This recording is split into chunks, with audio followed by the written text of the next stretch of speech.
You know, and sometimes I'll have conversations with my father, with entrepreneurs from previous generations. They don't see transparency as important as I think the new generation does. How important do you think transparency is for young entrepreneurs? I think there's a way I would answer the question personally, and I think it's very important. But then there is, when you're a legal advocate, it's our job to represent the client, to almost step out of ourselves and say like, hey, I wouldn't necessarily do this, but I'm here as your hired gun. Sure. I'm here to fight for you. And so the way we look at it is a spectrum, and we try to get a sense of the client profile. So are you that client who wants transparent everything, and that's just your ethos, the way you run your business? Or are you that client who maybe doesn't want to do it that way? It's our job. It is the role of the lawyer, to do things the way you want them. Because it can be a little dangerous being too transparent, is what you're saying? In some instances, maybe.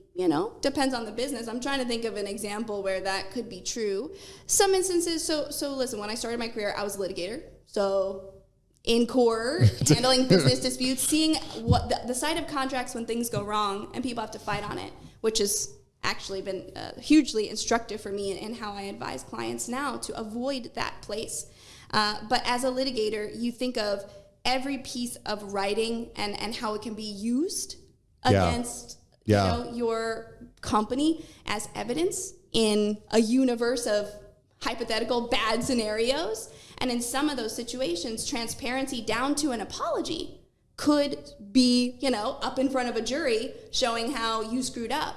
So the considerations sometimes aren't you being immoral, but it's like, listen, this is one of the landmines we might have to walk over. And this is some of the reasons why people hate lawyers, because they have to think like that to protect the company. For those reasons, maybe for you might not want to be so transparent. Interesting. Thanks for watching Mark Savant Media. Here we're going to help you create a better content in less time and turn that attention into income. If you love this video, you're going to love these videos here. Click the one. Me and my team specially selected this just for you. Click the link. Check out the video. I'll catch you here next time on Mark Savant Media.